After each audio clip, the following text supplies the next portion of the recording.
मैं लोक प्रताप सिंह राणा, प्राथमिक विद्यालय बेलहा, विकासखंड बहुमदी खेल। अभी हम बच्चों को प्रारंभिक ड्राइंग कैसे सिखाएं इसके बारे में थोड़ी सी जानकारी देंगे। ड्राइंग सिखाना नहीं, ड्राइंग में रुचि उत्पन्न करनी है, क्योंकि बच्चों के लिए ड्राइंग थोड़ी कठिन होती है।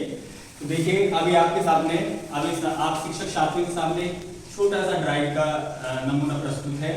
इसमें आप देखेंगे कि एक पौधा बना हुआ है, फूल भी दिखाई दे रहे हैं, कुछ पत्तियां दिखाई दे रही हैं, और आप आश्चर्य करेंगे कि इसको बनाना बेहद सरल है, बहुत सरल, एकदम प्राकृतिक, कोई इसमें ज्यादा एफर्ट्स करने की आवश्यकता नहीं है। इसको आप बच्चों को एक होमवर्क के रूप में दे सकते हैं कि उनसे पेड़ पौधों की वास्तविक पत्तियां कलेक्ट करके लाने के लिए कहें। फिर उन पत्तियों को रंग में डुबोकर, एक प्लेट में रंग डाल लेंगे, अलग अलग तरह के रंग 2-3 प्लेटों में, और फिर उनको रंग में डालकर बस इस पर व्यवस्थित क्रम से पत्ती को छाप देना है। तो देखिए, ये नीम की पत्तियों से बना हुआ ये एक पौधा जैसा दिखाई दे रहा है, पौधा जैसा दिख रहा है। यहाँ पर पीपल की पत्ती है, ये असली पत्ती का छापा है। ड्राइंग कुछ ड्राइंग नहीं। तो इसी प्रकार से आप बच्चों को प्रारंभिक रुचि के लिए वास्तविक कार्य दे सकते हैं, जो रोचक भी है, अच्छा आकर्षक भी है, और बहुत ही सरलता से यह साथ में दूसरा मॉडल प्रस्तुत कर रहे हैं बच्चों को यातायात के संदर्भ में प्रारंभिक जानकारी देना कि यातायात में कौन सी ट्रैफिक लाइट्स होती हैं और उनके क्या संकेत होते हैं। आप देखेंगे कि यहाँ पर हमारे पास ट्रैफिक लाइट्स का एक नमूना है। जैसे ट्रैफिक लाइट्स होती है, बिल्कुल उसी तरह का हमने एक नमूना लिया है। ऊपर लाल बत्ती का संकेत है, बीच में पीली बत्ती का संकेत है, और नीचे हरी बत्ती का संकेत है। अब इनके अपने कुछ अर्थ हैं, वो अर्थ आपको इधर देखेंगे। ये देखिए, लाल के सामने क्या है? स्टॉप। अगर हम रोड पर लाल बत्ती देखते हैं तो इसका मतलब ये होता है कि हमें अपना वाहन रोकना है। उसके बाद ये है पीली बत्ती जल जाए तो इसका मतलब क्या है? गेट रेडी, तैयार रहिए। यानी अभी कुछ समय बाद आप जाने को आपकी अनुमति मिल जाएगी, इसलिए अपने आपको तैयार कर लीजिए निकलने के लिए। इसके बाद सबसे नीचे है हरी बत्ती हमारा एकदम स्पष्ट संकेत होता है कि अब हमें चलना ही है। जैसे हरी बत्ती होती है, सारे के सारे वाहन जो रुके हुए होते हैं वो चलने लगते हैं। हरी बत्ती इसको दर्शाती है गो। यानी 3 संकेत हैं, लाल स्टॉप, पीली बत्ती गेट रेडी, और हरी बत्ती गो। और इसी को हम हिंदी में बोले तो लाल बत्ती किसका संकेत है? क्या कहती है? रुको। लाल बत्ती क्या कहती है? रुको। पीली बत्ती क्या कहती है? तैयार रहो। और हरी बत्ती क्या कहती है? हरी बत्ती कहती है जाओ। प्रारंभ में हमें बच्चों को 3 अंकों की संख्या छोटी क्लास के बच्चों को सिखाने में कठिनाई आती है कि जैसा हम बोलते हैं वैसा बच्चे लिख नहीं पाते हैं। जैसे किसी स्टूडेंट से हमने कहा कि 213 लिखिए, तो 200 जानता है और 13 जानता है, वो क्या लिख देता है? पहले 200 पूरा लिख देता है, उसके बाद में लिख देता है 13। तो ये संख्या 213 होती है? नहीं, तो 213 नहीं होती। तो इसको क्लियर करने के लिए सबसे पहले बच्चों को स्थानीय मान का ज्ञान कराना आवश्यक है। ठीक है, इसके लिए हम 3 स्थान बना लेंगे, इकाई, दहाई और सैकड़ा। इनको इस प्रकार भी समझ सकते हैं कि इकाई को हम कह सकते हैं 1 रुपए के सिक्के, दहाई को कह सकते हैं 10 रुपए के नोट, और सैकड़ा को कह सकते हैं 100 रुपए के नोट। ठीक है, इससे हमारा कॉन्सेप्ट बड़ी आसानी से क्लियर। अभी हमें एक संख्या लिखनी है, देखिए 83।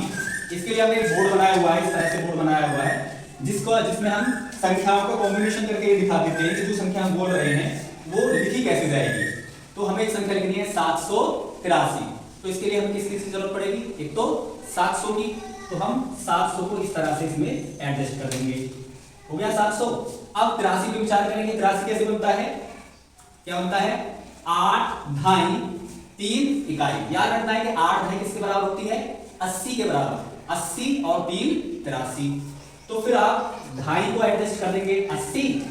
ठीक, जैसे आपने 80 को सेट किया, आप देखते हैं कि बाकी जो 2 स्थान है, 2 जीरो है, वो अपने आप ढक गई, है ना, पहले की तरह नहीं आया। और अब 83 के लिए 80 3 83, तो 3 अकेला अंक है, इसको हम इधर सेट कर देंगे। तो आप देखेंगे बड़ी आसानी से हमारी संख्या लिख गई 783। अब हम इसको उल्टा भी कर सकते हैं। हम जान सकते हैं कि 783 किस किस से बनी हुई है, तो इनको हटा के देख लें। इनको हटा के देखेंगे तो क्या पाएंगे हम कि 783 में एक तो है 700 यानी 7 सैकड़ा। ठीक, दूसरा क्या है?